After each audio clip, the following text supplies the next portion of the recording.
by now, affect by Eri testimonies about the celebrants. Testimony about Mr. Idowu Showale. Testimony about Mr. Idowu Showale. I'm going to be calling one. This is where we're going to do it. Magogo pe ọmọ wọn kan sí méjì. Ajade wá síbí, a wá sọ̀rọ̀ nípa bàbá. When we talk about testimonies, so pé wá sọ bó ṣe dá sí nìkan. Ẹ sọ ní tó kù sí fún wọn so that wọ́n lè ṣe kíni, wọ́n máa ṣe àtúnṣe. Lẹ́yìn yẹn a máa gba ẹbí méjì. Lẹ́yìn yẹn a máa gba ọ̀rẹ́ méjì. Lẹ́yìn. When I play MC gbádùn kan tí mo sọ lẹ́kọ̀ọ́ wọ́n fẹ́ kí tí wá kí wá sọ. Yes. Anyways, first of all, I want to thank God for your life, Dad. I want to thank God for your life, and I want to thank you for. Ẹjọ́ máa jọ sá, I'm sorry. Ẹjẹ́ ká lè gbọ́ bọ̀tá sọ sá. First of all, I want to thank God for your life, Dad, and I want to thank Him for preserving you, blessing you, and favoring you. And with everything that you've achieved in life, we can only thank God. And on behalf of my mom, my siblings, and I, we appreciate you for being so selfless, caring, and hardworking for the family in order for us to, get the best things in life. And I thank you for all you've been through for me, especially since I was born. All the sacrifices, the pains, the endurance, everything you've been through for me. I really appreciate you for that, and I appreciate you for life as well. And I love you. I'm very happy and proud to have you as my father. And I promise to make you proud and happy till the last days. And God bless you, and God bless your new age. And I also want to thank you for helping I and my brother in becoming the men that we are today. I'm really happy to have you as my father. And I thank you as well for looking after my mom and my sisters like a man that you are. And Gambo Mola Apelayo Lokedesu, Onikuko Lokedesu, Wada, Wari grandchildren, Wari Gogo, Omo Lokedesu, Ama Belati Jackie, Lokedesu, but one fair go and rock away, Oloa show for Lokedesu. I tell you no, my buy in January, Kato, Kiko, Lokedesu just a I thank God for His grace upon Daddy's life. I grew up knowing him as my dad as well, and he has played that role very, very well. I appreciate God for his life for that. One of the things I cherish about Daddy is the fact that he's a philosopher by nature. He's quiet, calm, but he's a smart thinker. That's one of the things I want to emulate from him. So I pray that the Lord grants him long life and good health, so we could enjoy him more and more, and so he gets to eat the fruit of his labor. Happy birthday, Daddy. We love you so much. Good afternoon, everybody. My name is Mrs. Soluyemi Shodipo. I happen to be a first cousin to Yabode, Amusho, now Showale. I want to appreciate God on behalf of the life of our brother Idowu Showale. Though we might be very far apart, but for him to be a good husband to my sister, to give her joy, to give her that peace of mind, only the matter. I want to appreciate God on his behalf. On behalf of the entire Oshidele family and the Amusho family, want to say thank you for taking good care of our daughter. Our sister, Amobashekuro Nishara, Adupe, Olontiron, so far. And I pray the union will grow and will grow till Jesus carries in Jesus' name. We love you. We say keep on the good work. God bless you, sir. Ara ilé àti ara ìyódi. Ẹ ṣé ẹ kú ìdìde, ẹ̀yin ti Kano, ẹ̀yin ti Makurdi, ẹ̀yin ti Zamfara, gbogbo yín la kí ẹ ṣé gan ojú òní tì yín. Gambo of London, owó ọkọ Ìyábọ̀dé, Baba Táíwò Kẹ́hìndé, Baba Kọ́lápọ̀, ó ṣèyàn, ẹ̀gbọ́n mi ni, àná mi ni. Ẹ mọ̀ nǹkan tẹ́mi cherish jù ní ara ẹ̀gbọ́n yìí. He's a complete man. Ó like obìnrin, ó like fàájì, ó mu ọtí gidi. Ṣùgbọ́n lórí gbogbo eléyìí kò fi family ẹ̀ ṣeré. Ọlọ́run ìgbà tẹ́gbọ́n dé London, ìjòkà, ìyá tuntun ọmọ mi yàn wọlé o.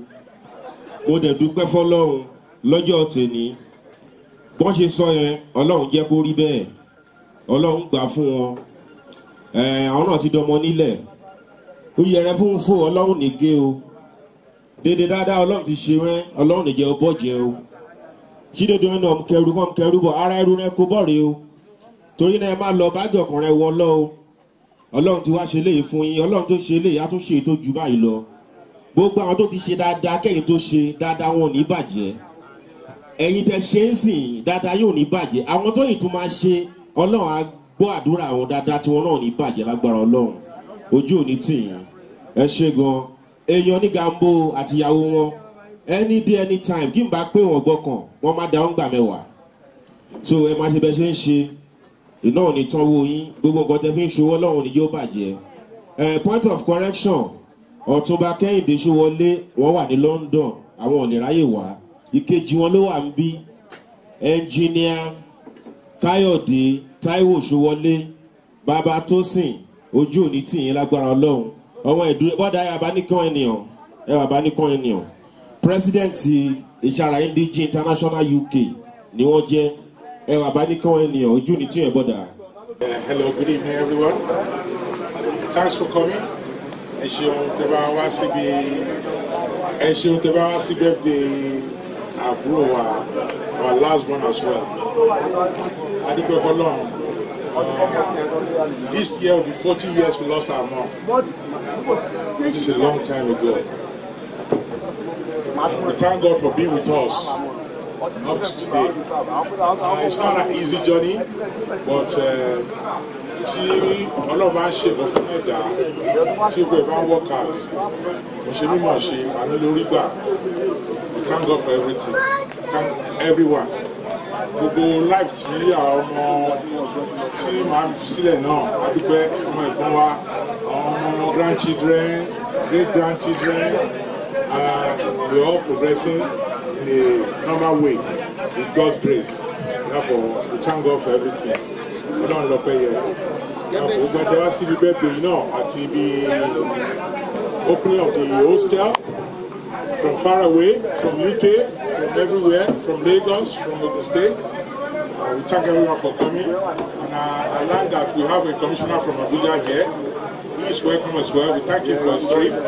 I believe God will grant him a merciful journey back to his destination. Gbogbo ìjọba náà ọlọ́run àpànà mímọ́ ìjọba tiwa náà ẹ̀yìn rogun jàmbá accident o aircraft anything. Thank God for everything. Ẹ ṣeun, you are all welcome. A fẹ́ gbé orúkọ yín ga torí pé ẹ̀yin ni ògo yẹ. Àyìn fún àánú tí ọlọ́jọ́ bíi èmi rí gbà. A dúpẹ́ fún àmì tó fara hàn ní irú ọjọ́ bí báyìí. Mo lè sọ wípé ká pè wọ́n ní Ayọ̀dèjì lénìí. Ọlọ́run á gbé yín ga torí pé ẹ̀yin ni ẹgbẹ́ ọpẹ́ wa. Ayérayé ẹgbẹ́ ẹ̀yin wa. À ń tẹ̀síwájú láti gbọ́ ọ̀rọ̀ yín lórúkọ Jésù. A fẹ́ fi gbogbo ní abí ọ̀rọ̀ yín lórúkọ Jésù. Ọlọ́run gba gbogbo ògo. Jẹ́ ká rí ẹ nínú ọ̀rọ̀ rẹ o. Àwọn tẹ́ fẹ́ ránṣẹ́ sílé ní lórúkọ Jésù mo gbàdúrà Olúwa fún wọn ní etí ìgbọ́ Ọlọ́run fún wọn ní àyàsé ohun tá a fẹ́ ṣe níbí lẹ́nìí lórúkọ Jésù kí ọ̀run kó gba ògo àwọn èèyàn á sì dúpẹ́ Jésù Olúwa wa. Bíbélì sọ fún mi nínú ìwé Psalm 90:12 ó ní ká máa ka iye ọjọ́ wa kó lè máa pe ọkàn wa sí ipò ọgbọ́n. What Bible is talking about there is that when we are giving our days number, when we try to remember what we have been doing in the past and the present, we know how to go on about the future. So, Bíbélì bá sọ pé ká pe ọkàn wa sí ipò ọgbọ́n, ó ní pé ká wo ìgbésí ayé wa wò. Níbo ni ó ti mẹ́ẹ̀ àwọn ìrìn àjò wo láti rìn? Tó yẹ pé tí ẹni tó ní ọjọ́ àbí tó ní ayé àbí tó ní ọdún tó bá fẹ́ gbà á, kí ni tá a máa give account fún Ọlọ́run ní ìgbẹ̀yìngbẹ̀yìn? Nígbà tó ní ká máa pe ọkàn wa sí ipò ọgbọ́n yìí, ohun tó ń sọ ní pé ká mọ̀ wípé ayé yìí kì í ṣe tiwa. Mo tá à ń ṣe lénìí, ilé tá à ń ṣí yìí, agbègbè tá a wà yìí, ẹ jẹ́ kí n sọ fọwọ́ fún wa nípa agbègbè yìí. Igbó ló kún gbogbo bíbá yìí. Thick bush ní bíbá yìí wà pẹ̀lú àwọn igi tó yẹ pé kì í ṣe nǹkan tó yẹ lè fi ọwọ́ wú. Àwọn ẹranko búburú wà nínú ibi tá a wà lénìí yìí. But because God has ordained this place, there's something will spring up. Tó máa jẹ́ ó sẹ́ níbí, that is the reason why we are here today. Tí ò bá jẹ́ bẹ́ẹ̀ ẹ̀yin tẹ́ ẹ wà níbí náà ẹ̀ ní sí níbí. So let us begin to number our days so that a máa fi ọkàn wá sí ipò ọgbọ́n. What we are doing today is not by our power, it's by the grace of God that make this day to be possible for us. tí a bá wà níbí láti celebrate pẹ̀lú ọlọ́jọ́ bí tá a bá wà níbí láti ṣí ó sẹ́ẹ̀lì yìí lénìí ọlọ́run jẹ́ kó ó kà wá yẹ ni ẹni tó bẹ̀rẹ̀ rẹ̀ gan àánú lórí gbà tó fi parí rẹ̀ ẹ rántí nǹkan tí ọkùnrin mi kan sọ lẹ́ẹ̀kan ó ní àwọn kan bẹ̀rẹ̀ they could not be able to finish it but because of the grace of God upon our man today he could be able to do what he's doing today. No, I want to appreciate every one of you present here but what I'm saying is this ẹ jẹ́ ká máa ka iye ọjọ́ wa kó lè máa pe ọkàn wa sí ipò ọgbọ́n. We are 50, we are 40, we are 30, we are 60, we are 70. We don't know the day. Tí ẹni tó ní ẹ̀mí tó máa gbà á. So think of what you have done in the past. Remember today and think about the future. You know it may ó lè ṣẹlẹ̀ tó yẹ pé èní tí nǹkan bá parí náà. Let us have it in mind pé tó bá tiẹ̀ jẹ́ pé ayé yìí tí kì í ṣe tiwa yìí ó dópin lénìí ibo la máa bá ara wa nínú rẹ̀ àjò. Lénìí a lè máa bọ́ lọ́jọ́ mi ṣe àjọyọ̀. Wọ́n lè fún wa ní nǹkan tó wù wá. A lè demand fún nǹkan tá a fẹ́. But at the same time ẹ jẹ́ ká máa rò ó ní àròjinlẹ̀ wípé ní ọjọ́ kan òwe yóò dé.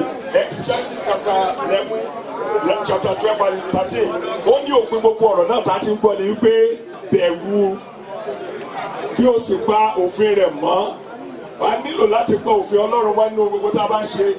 Mi ò mọ̀ wọ́n púpọ̀ ṣùgbọ́n láti ìgbà tí mo ti mọ̀ wọ́n mo mọ̀ pé mi máa àwọn jù báyẹn lọ lábẹ́ ẹ̀mí nínú ẹ̀mí ṣùgbọ́n mo wù wá wípé mi ò tí ì rí ọjọ́ tí wọ́n wù wá pé bí wọ́n ṣe tó rè wọ́n kò máa lọ quietly wọ́n bí wọn náà tó jẹ́ ìyàwó wọn á lè lẹ́ máa fi rí pé kí wọ́n lè sọ̀rọ̀ pẹ̀lú èèyàn tẹ́ bá kàn kí wọn casually ní mọ̀ pé wọ́n tó bọ́ ṣe tó yìí but níjọ́ tí mo ti rí wọn tí wọ́n wọ̀ wá gẹ̀yìn ò lè expect but èmi ti mọ̀ wọn mo ti rí ìdí wọn pẹ̀lú tọ́lọ́run sọ fún mi so lábẹ́ orí ọ̀fẹ́ lẹ́nìí mo kọ́ kankan nínú ìwà wọn láti ìgbà tá a ti wà lẹ́yìn yẹn mo fẹ́ appreciate wọn fún kinní kan ṣe rí àdúgbò ètò orílẹ̀ ṣe gbé mọ́tò wọlé yìí orí ọ̀fẹ́ àwọn ìdílé yìí ni gbogbo ojú ọ̀nà tẹ́ rí yìí àwọn ló mú iná wọ bí nígbà tí wọ́n fẹ́ ṣe hostel yìí ṣé àmì ẹlòmíì kan lè ṣí kó lọ hello ó kàn lè wò pé ìdáhùn ẹ̀kọ́ máa wá wọn máa lọ ohun ìdẹ̀gbé bẹ́ẹ̀ tó ń gbé ilé tó ń ọ̀nà ṣe sí mo lè rò ó wípé iye tí wọ́n ti ná ní ojú ọ̀nà àti iná tá a gbé wọlé tẹ́lẹ̀tẹ́lẹ̀ single phase wire là ń lò wáyà tẹ́lẹ̀ náà fi gbé láti ìgbà yẹn ni current wa ní àdúgbò ló ti bẹ̀ ó ti high we could not be able to use iron fridge anything lẹ́yìn fan àti tv little light láti ìgbà yẹn láti enjoy full light so I want to appreciate them for that the family mo dẹ̀ gbàdúrà pé orí ọ̀fẹ́ Ọlọ́run yóò máa pọ̀ sí nínú ayé yín let me tell you what àdúrà kan ni mò ń gbà láti ìgbà tẹ́ ti bẹ̀rẹ̀ bí èèyàn máa ń wọnú àdúgbò kan tá a sọ pé kí ló mú un débẹ̀ eléyìí tẹ́ wọ̀ yìí ẹ ó mọ̀ sí dáadáa ìyanu tó máa tẹ̀lé eléyìí ó máa bẹ̀rẹ̀ sí ní ṣẹlẹ̀ àmì pé wọnú àdúgbò ìpè àdúgbò ìdá ó máa farahàn because I know God is here torí pé Ọlọ́run tó mú mi wá sínú ogbó yìí nígbà tí mi dé kò sí ilé kankan ní gbogbo bí inú pákó bíbá ẹni mo ṣe é sí for so many years bíbá ẹni mo wà ẹranko oríṣiríṣi àwọn ejò nǹkan kan máa bá wa bọ́ tí kẹ́kọ̀ọ́ hàn tó wa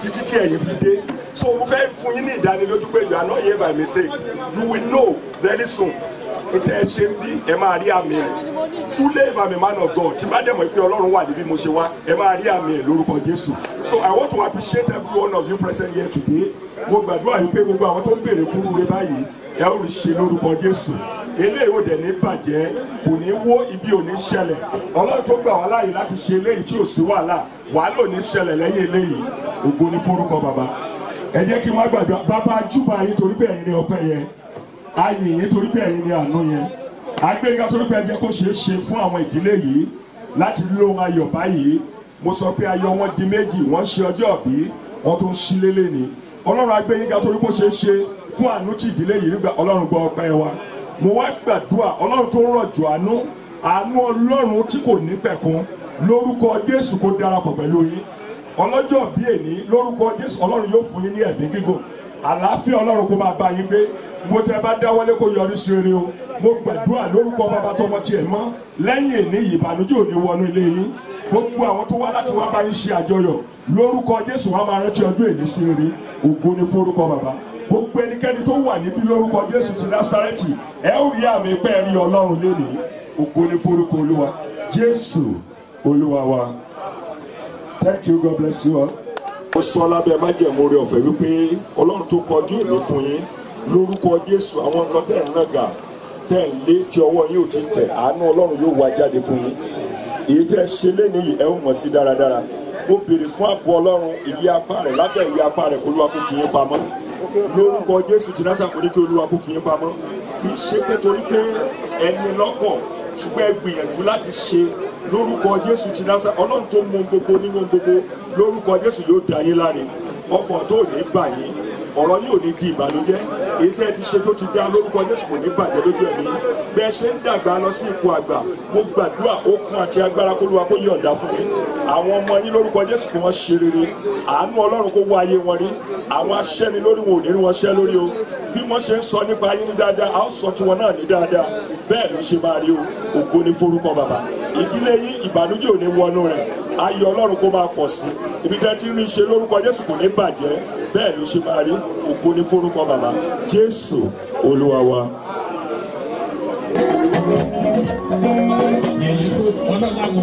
Gbogbo UK connection yeye tó sí o. Tábà ní kí a mọ́ ní ọwọ́ àtọ̀là, ọwọ́ ọ̀gẹ̀dẹ̀ pàdé o, àkìtàn ara ẹni yeye. Bàrí kí ṣẹ́gi bá ṣẹ́gi sílẹ̀ dìbò. Mo ṣe mórí ara rẹ̀ tí yóò fi bẹ̀rù.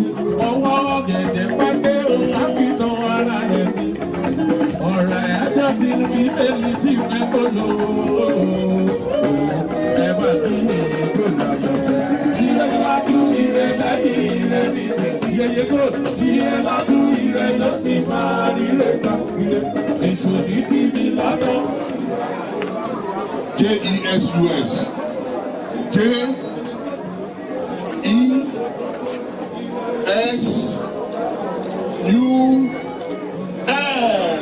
That's for them now. See, mommy supported daddy with speed of light to cut the thing. You know, men, we are always slow. Thank God for our wives. Daddy was still trying to hold the knife anyhow, but mommy used force and pushed him and said, yeah, let's cut this thing. God bless you. God bless your home. Congratulations. Happy birthday.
Celebrant to please move down for the housewarming.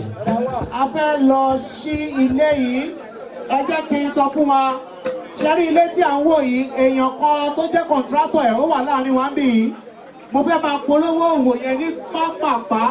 Ilé tẹ̀ ń wò yìí, bó ṣe gúnrégé yìí. Somebody is actually the contractor and the person is in our midst. Company tó ṣe from the foundation títí débi tó dé yìí ni à ń pè ní Glamour Gold Rush Enterprise. The CEO is Engineer Taiwo Amusha, aka Amos Gold.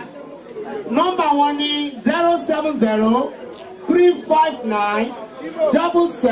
070-359-77581.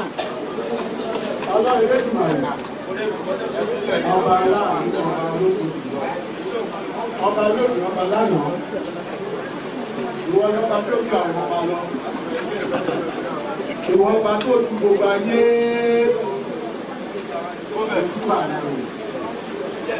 ojúbà rẹ o ẹlẹ́dàá ṣẹ̀dá yébi ṣètò ìbẹ́ ti kó lábílábí pé ojúbà rẹ. Ifá àtọ́mọ̀ èrò ọlọ́ṣọ́ yóò tó pẹ̀lú ọ̀run kò túbà rẹ̀. Jésù ọmọ Màríà ọmọ Ọlọ́run kò túbà rẹ̀. Mọ̀hàmẹ́dì òjíṣẹ́ Olúwa kò túbà rẹ̀. Kò túbà gba arúmálẹ̀ kò túbà ọ̀run nílà. Kò túbà àgbàgbà mẹ́jìlógún òde ọ̀run o. Kò túbà rẹ̀ mọ ogun ọ̀run o. Ọlọ́run náà gbà tó máa ṣe ẹ̀dá ọ̀rẹ́ yìí. Ó ní kẹ́ ẹ wá kátà àwọn èèyàn láwòrán ara wa. Èsì pásítọ̀ èsì babaláwo èsì aláfàárì mú ọ ní ọlọ́gbìn o. Èmi ṣe ń túmọ̀ àwọn pé ẹ má bínú pé mo máa yájú kan. Àná mo jẹ́ mí. Àná mo jẹ́ òní ìlàmúra. Ilé ní bàbá Ṣọlá ṣẹ̀dúnlẹ̀. Mo dúpẹ́ lọ́wọ́ Ọlọ́run pé mo mọ̀ yìí sí dáadáa. Mo débi láyọ̀, mo bá yín láyọ̀. Mo rí pé mo pàdé èèyàn ibi tọ́mọ mi wá kò tó bí tì yìí. Inú orúkọ rẹ̀ ò wẹ̀jọ̀ náà kì í bá a. Sowọ́lé Adarẹ Asúnwọ̀lẹ̀ oníṣẹ́ra ayé ọ̀nàdọ́ tòní ẹni sílé òtọ́jọ́ bì tọ́tayá rẹ̀ wọ́n bá ìdílé ogun wọ́n nílò ọ̀sà wọ́n nílò ọmọ ní kélékè lọ́mọdé ẹ̀ rí jìlẹ̀ bẹ́ẹ̀ni fojú súnkú ọmọ bẹ́ẹ̀ni fara gba àwẹ̀ wọn ẹ sọ̀rọ̀ ṣẹ́nu lé wọn tàwa o ẹ sì dáadáa wá wá bẹ́ẹ̀ fẹ́ràn rẹ o. Dúpẹ́ wọ ìbẹ́lẹ̀ yìí wọn torí kò gbọ́dọ̀ yìí pé èèyàn ni ẹ́. Wọ́n rí dogun, wọ́n rí dọ̀sà, wọ́n rí dọ̀sà gẹ́gẹ́gẹ́ ọmọ rẹ̀ ní dìbò rẹ̀. Àwọn gẹ̀dẹ̀gbẹ̀ dọ́kìnì tó fún náà rẹ̀ kí ni ló wà rẹ̀ mẹ́fù ní. Kí ló tún lọ́sà rẹ̀ mọ́kùdọ́gbò? Kẹ́ni kì í ṣe kẹ́rọ̀ mẹ́fù tì. Ẹni tẹ́tẹ̀rẹ̀ kí dọ́kìnì ó bá rẹ̀ tìlé. Ọdí kọ́ ní èmi ní tọkọtaya rẹ̀. Ẹ̀rọ ìmẹ́lẹ̀ yìí wọn. Àwọn ẹ̀ máa pọ̀ wọn. Ní ti ìyá ti bàbá náà ìrọ̀lẹ́ ẹ̀rẹ́bí ọ̀tún ẹgbẹ́ òsì. Ọ̀tá wà láàrin ẹbí. Ó wà láàrin ọ̀rẹ́. Ó wà ládùúgbò. Jésù lọ́ta. Ọ̀rẹ́bẹ́jì lọ́ta. Ifá lọ́ta. Bí káwa ni wọ́n máa lọ́ta wá jẹ́kù. Ẹ̀wọ̀n bí eré òbí sí òye. Ilé ayọ̀ tó máa ń wọ̀ sí dáadáa. Wẹ́ẹ̀ni fojú súnkọ ọmọ wẹ́ẹ̀ni fara gba àwẹ̀ wọn. Nígbà wá ìwà lókè ọmọ rẹ̀ wáyé tó máa kúrò ọ̀nà yọ. Tó jẹ́sẹ̀ bẹ̀rẹ̀ ọ̀pọ̀lẹ̀. Adéwà kó bá ṣe wá ṣe lójú wọn wá ṣe lẹ́yìn wọn. Tó ilé lọ ní ìwà pé kínú wọn dùn. Wọ́n bá yọ̀ lọ. Wọ́n bá làfíà lọ. Ire báyìí. Akari lédè wọn. Akari mi náà wà kí ló wálé sí. Bí mo kọ́ sì tó. Òun pa bọ́tọ̀ sí. Òun bẹ̀rù wọ́mọ́ sí. Èsì tó kéèké wúlò náà àlékún gbòdòdó nàtọ́lá àlékún màmá ní ẹ̀ o àlékún màmá ní ẹ̀ o kéèké lè bá ẹ̀rọ àbẹ̀wò adélé láyọ̀ àtàlàfíà léèké gbòdòdó burúkú tó mo bá bẹ́ẹ̀. Ẹ ṣe sà. Praise the Lord. Àgbà ìdí àgbà káwọn náà lè kọ́ láyé sísá ọjọ́. Good afternoon.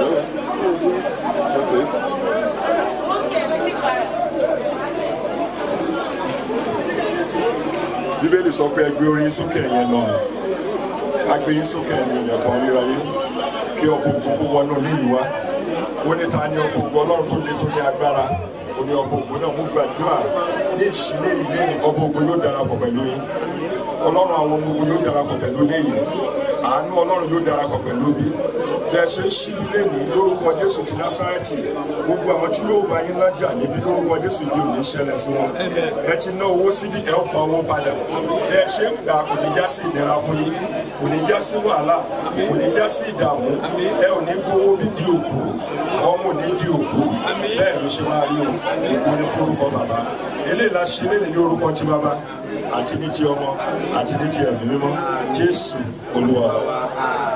Ẹbí tí ẹbí sísọ lórúkọ tí bàbá ọmọ lọ́wọ́ ẹbí sùúrù tó ti aṣọ àdáàbí òyà òyà.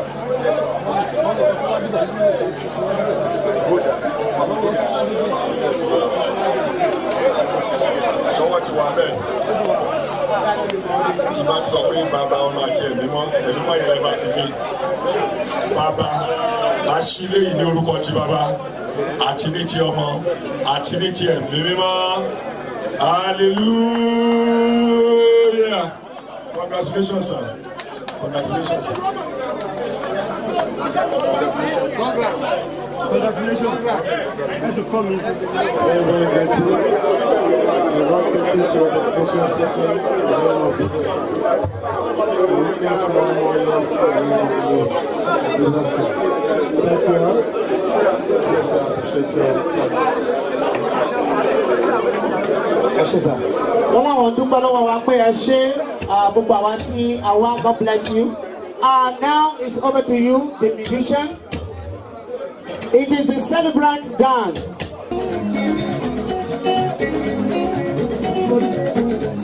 Ọlọ́jọ́ ìbí bàbá Kọ́lá Pọ̀pọ̀.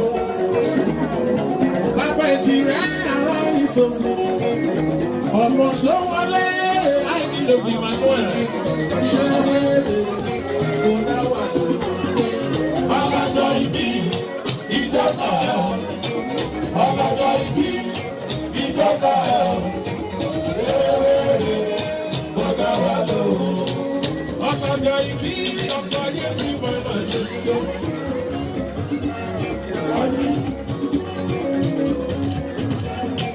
Bàbá Fọlá ní bàbá Báyọ̀ Pàdé máa ń kẹsẹ̀ ju ọ̀kan. Ọlọ́jọ́ ìbí àìníjọ́ òdùdó ẹ̀fọ́ wa. Ọ̀nà olúwa Emmanuel ọmọ Ṣówọlé o. Ọ̀pọ̀ ìyá àgbàdé ìwọlé tún lé mi.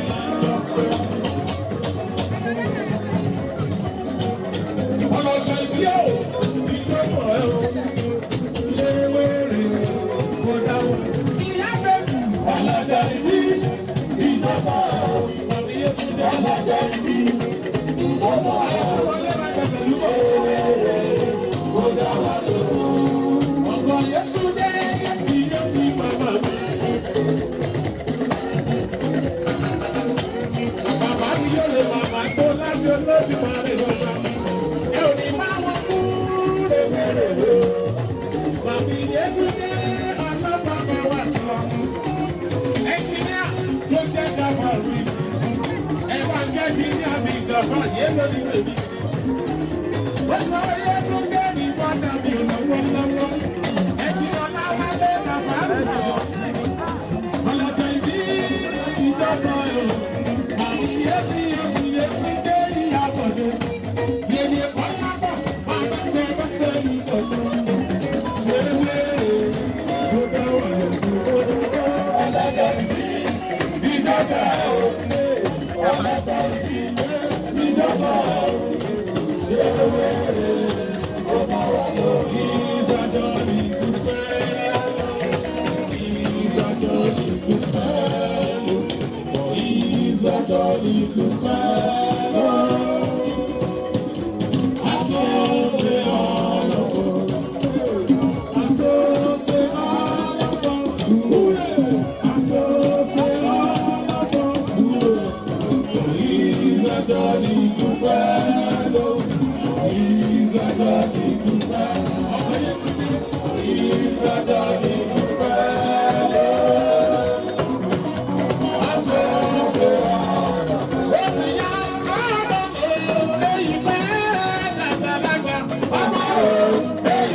tèmi.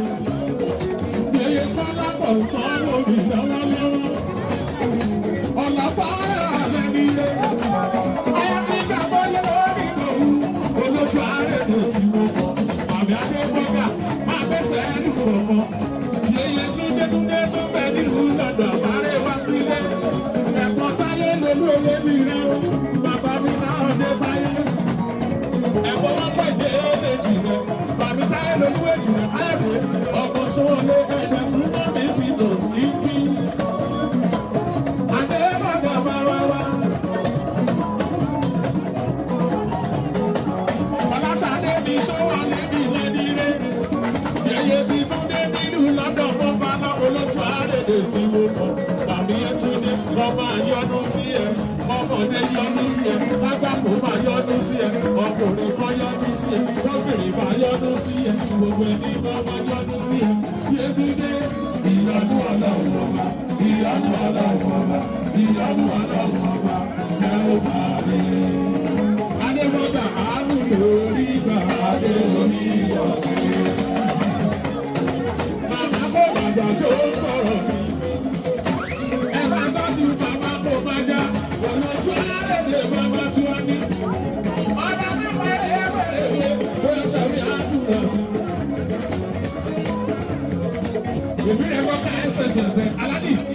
Mo ká làbí èyí ó kù má bá wà lẹ́nu ní ẹ̀kúkú. Èyàn ti di bẹ́ẹ̀ni tó kà láti London. Ọba bàbá rèwerèwe. Ẹni máa ní ogún láṣà tó ẹkú. Ẹni ẹni lẹ́sẹ̀ ń pàpọ̀ lójú ọ̀nà. Báńkì Ásàdì Balógun. Ẹ bá bí Bàálò ọmọ Balógun Balógun dòdò ń dá wa o. Máa tọ́jú Màámi lónìí tèmi àṣírí àbò. Àṣírí àbò yé wàá bù lára wa. Máa tọ́jú Kúsí ọmọ òye mọ̀gùn. Ọ́fíìsà Kúsí ọmọ òye mọ̀gùn. Máa pèsè ẹnu gbọ̀ngàn. Màmí táyé lọ́lú. Káyọ̀dé ṣé wàá lè mi táyé. Ẹ̀kọ́ títí ẹ̀dí ìdògùn táyé lọ́lú. Ẹ bá kó lọ́nà fún táyé. Ọmọ tára mo rẹ̀ kọ́kọ́ ẹ̀sẹ̀sẹ̀. Èyí ò wù ọ̀dí wéwèrè ìwé ṣàfi. Ẹ wá wo wàhálà kan ló náwó. Ó sanwó fàádà ẹ̀ lọ́wọ́lọ́wọ́. Ó sọ iṣẹ́ ti rí kẹ́ni ìwá ìbí ọlọ́lá. Àwọn sì dúró lọ́dọ̀ lẹ́ni rẹ̀. Ọba bá pa ilé wèrèwé. Èèyàn gbàgbọ́ lọ́dọ̀. Ìwọ gangan á ní ìdókùn ṣọwọ́lé. Ọlọ́dúnwà bá bọ́rọ̀ lẹ́nu mi. Ọlọ́dúnwà àánú lórí gbà adé orí ọ̀gbìn. Ọ̀rẹ́ mẹ́ta yóò rọ̀ ní ìṣòro. Èèyàn kẹ́ni ìjọba mi ọ̀rẹ́ mẹ́ta. Ràwọ́nì máa gbẹ́sẹ̀ ẹni pọ̀ gbọ́dọ̀ wá ní ẹbí ràbọ̀ ní ibi àjọpẹ́. Ọ̀rẹ́ mẹ́ta gbọ́dọ̀ àánú lẹ̀ nígbà adé orí ọ̀gbìn. Àbí Yétúndé jẹ́ kọ́ máa bú ẹ̀ ewu oṣù. Yétúndé jẹ́ kọ́ máa bú ẹ̀ ewu oṣù. Bí wọ́n lẹ̀ olóko ló bínú olóko. Yétúndé olóko ló bínú olóko. Aláṣẹ yíya ìkágò láti Nàìjà tó fi dókè òkun. Gbogbo ẹ̀rù tó máa wọ London látọwọ́ Yétúndé. Bọ̀lá ní ìdògùn ìdògù. Ọlọ́dọ̀ mi ti ń dọ̀dọ̀ mi. Ọlọ́dọ̀ mi àánú lórí gbà adé orí ọ̀kẹ́. Ìdòwú jẹ́ kọ́ máa bú ẹ̀ ewu sọ. Ọkọ̀ Yétúndé jẹ́ kọ́ máa bú ẹ̀ ewu sọ. Ọkọ̀ Ṣówọlé olóko ló bínú olóko ewu sọ. Ẹ wo ṣẹ́rí Ìdòwú ṣẹ́rí Ìdòwú. Ọkọ̀ Ṣówọlé ṣẹ́rí Ìdòwú. Ọkọ̀ Yétí màmá yá bọ́dé. Yétí màmá yá bọ́dé. Yá bọ́dé. Ọmọ lẹ́kùn lẹ́jà bá a bá mi. Ọmọ Mùsàn ọmọ lẹ́kùn lẹ́jà ilé orí tèmi. Ọmọ jọ̀bọ̀ sílẹ̀ máa gbọ́rọ̀ lẹ́nu mi. Yétúndé Ìyábọ̀dé ṣàmà gbọ́rọ̀ lẹ́nu mi. Ẹ̀gbọ́n ẹ bá fún un láyè kó débi. Ìyá lẹ́kẹ̀ẹ́ kàkà dúró.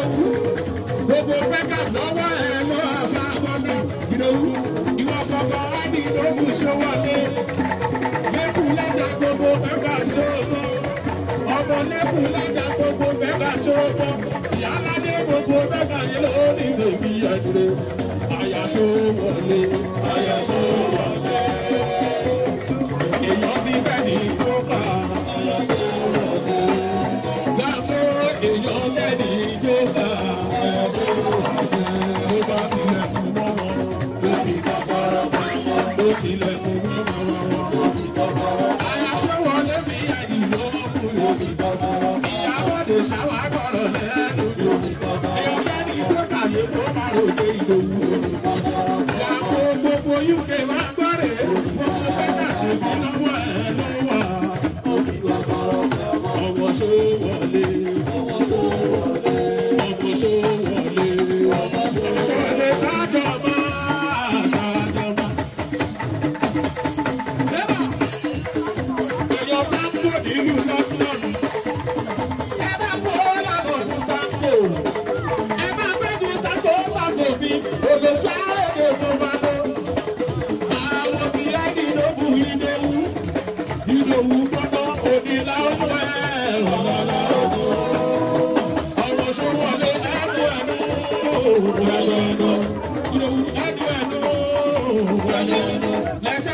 Kùrọ̀ ojú ọ̀dọ̀ kẹ́kí ìyàbọ̀ odò tí gbó ní ọ̀yẹ́ kò wájọ́ ẹ̀dínlá wù tó jẹ́ sódà tó máa lóbi lọ.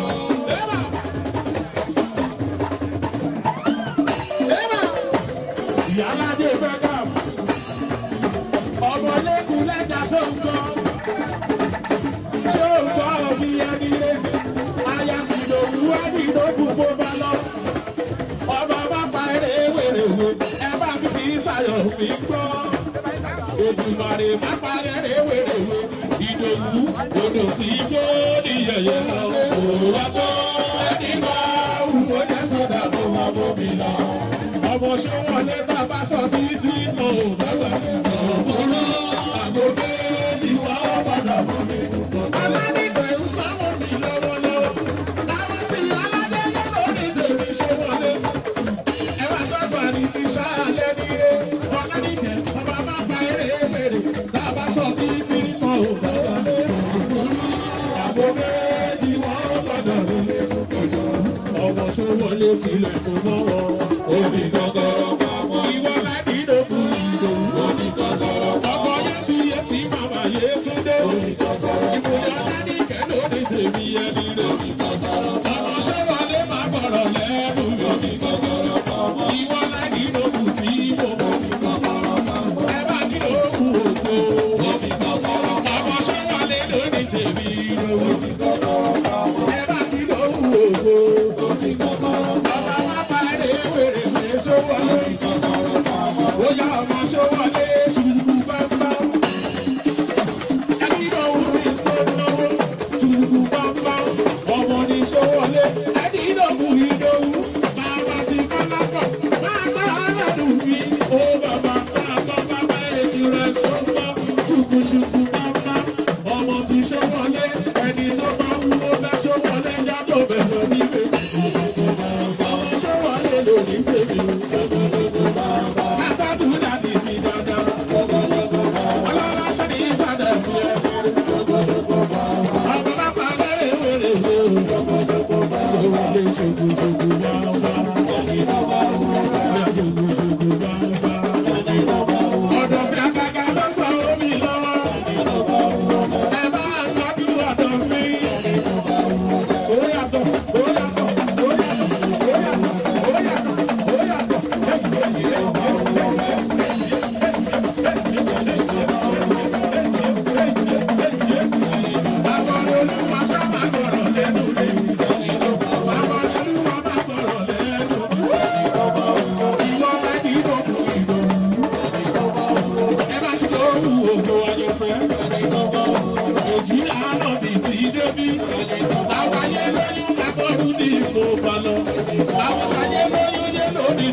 Ẹni tí tẹ̀ ti jóná, ó máa ń gbóná ọmọ sí wa.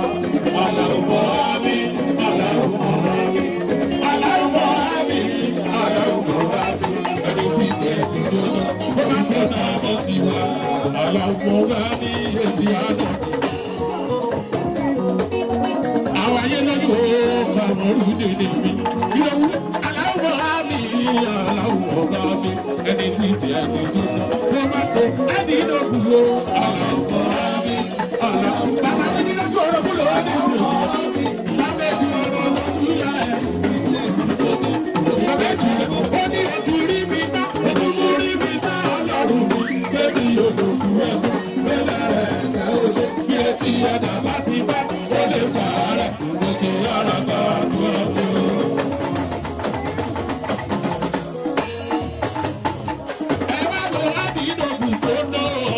Wọlé mi. Ìwọ aládì ìdógún mi, bàbá kọ́lá pọ̀ mi, ẹni lòdì débi o.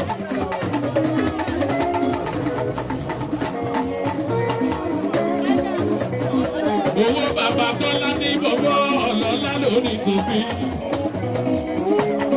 Bàbá táyé lolú bàbá mọ́tò ìdèbí ṣògbọ́n ọ̀lọ́pọ̀ ẹ̀wà. Ìyá méjì ẹ̀ tí sanwó àwọn ètò rẹ̀ fún mi o. Fi dada láyé lólu báyìí sọ́fẹ̀ ní láfi àpárá wọn ní kúrẹ́ wéréwé. Àwọn ọmọ sọ́fà lè lọ ọ̀rá ní ìfẹsọ̀wọ́ èlé jù rẹ̀ lọ́wọ́. Bàbá Lánìkẹ́ wọ́n sanwó táyé lẹ́yìn débi àwọn ọmọ sọ́fà lè lè jù rẹ̀. Wọ́n sanwó ètù rẹ̀ lọ́wọ́ Ọlánìkẹ́ sanwó àwọn ètù rẹ̀. Ibẹ̀ ní nínú wọn lọ́dọ̀ mi ní ìṣẹ̀lẹ̀ ìfọ̀. Ọmọ sọ́wọ́lé èdùbàrè látara rẹ̀ wéréwé bóyá sàmì àdúrà. Báyìí ayé lórí ètù rẹ̀ tún ti dànù mi, èké létí rẹ̀. Ìbá náà òkú rí mi, òkú rí mi tá ọlọ́run mi. Bébí òkú rẹ̀ bẹ́lẹ̀ rẹ̀ gbé o. Bílẹ̀ tí ẹ̀dá bá ti fẹ́, ó lè fà á rẹ̀. Ètè yàrá dáwọ́ tó wà fẹ́. Eléjì rẹ̀ mi ló náwó ṣòkòrò mi o.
Àwọn ìsìnkì ọmọ.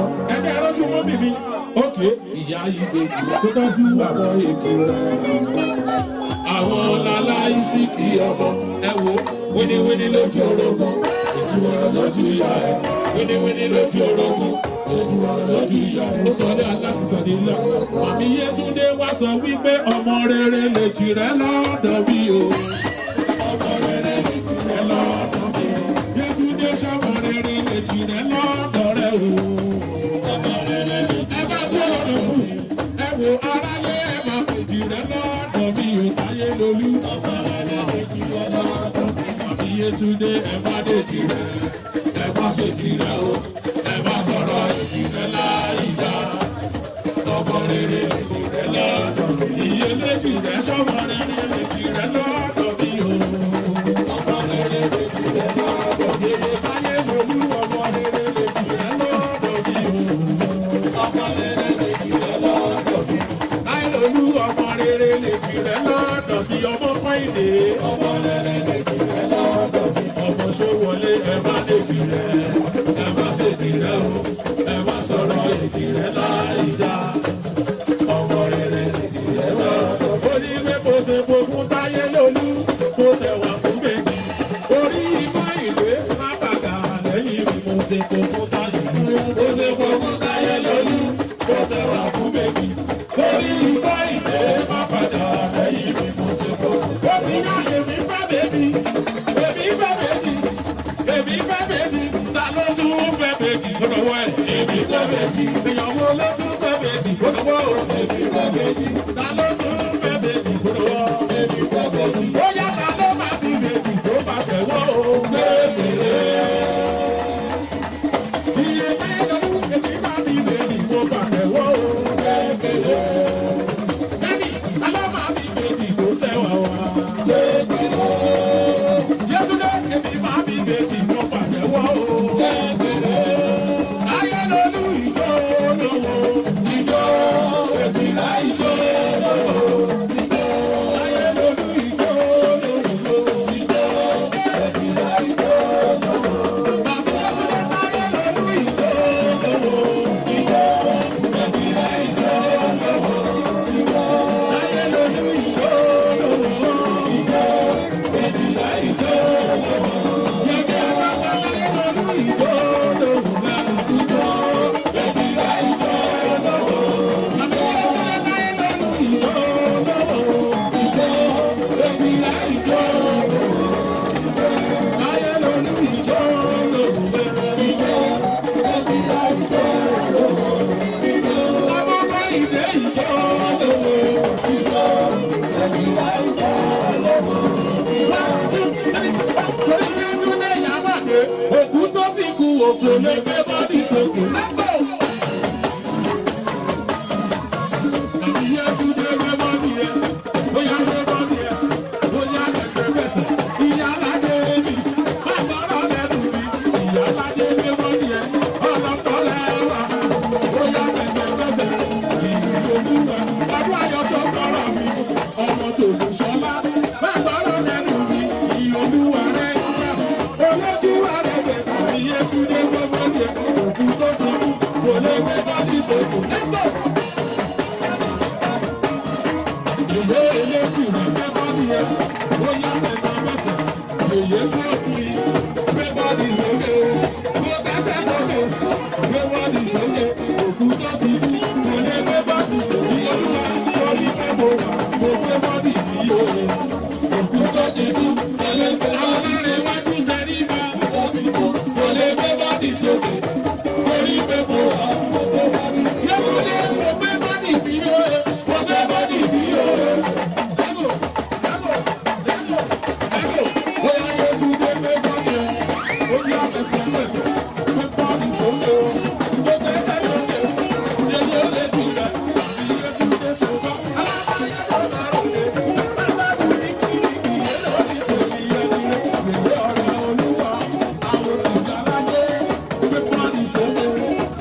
bọ́dì sókè. Torí pé mo wà, mo gbé bọ́dì ìyá èjì rẹ̀. Òkúta ti kú, kò lè gbé bọ́dì sókè. Yẹ̀yẹ̀ gbò. Òkúta ti kú, kò lè gbé bọ́dì sókè. Torí pé mo wà, mo gbé bọ́dì. Èmi àgbẹ̀ bọ́dì fòlùwà. Èmi àgbẹ̀ bọ́dì fòlùwà.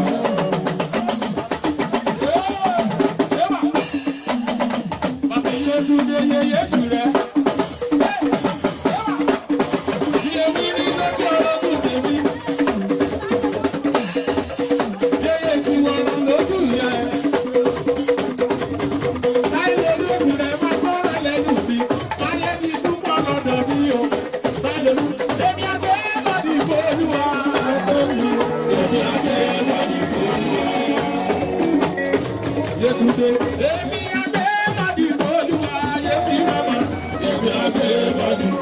Oya ìrẹ́jì rẹ̀ àgbo worship my God. Àgbo bàbá lẹ́dúyà. Bí àgbo worship my God. My God wẹ̀. Àwọn ti dígídígí ṣáyà. Àgbo worship my God. Ẹ̀yọ́ olúwa bá bọ̀rọ̀ bí. Àgbo bàbá lẹ́dúyà. Àmì Yétúndé bí àgbo worship my God. My God wẹ̀ for me. Yẹ̀yẹ́ ẹlẹ́dì rẹ̀ àgbo. Yeye wini wini lójú orogún. Yeye ju ọ̀rọ̀ lójú yẹlẹ̀ ṣe ń fọ́. Yeye láyé lólu lọ. Yeye gbọ́dọ̀ ló ń sọ̀rọ̀ lẹ́nu mi. Yeye àgbọ̀ wọn sí fẹ́dọ̀ mi. Àgbọ̀ sábà lẹ́nu yà. Bí àgbọ̀ wọn sí fẹ́dọ̀. My God will come. Yeye gbọ́dọ̀. Àgbọ̀ wọn sí fẹ́dọ̀.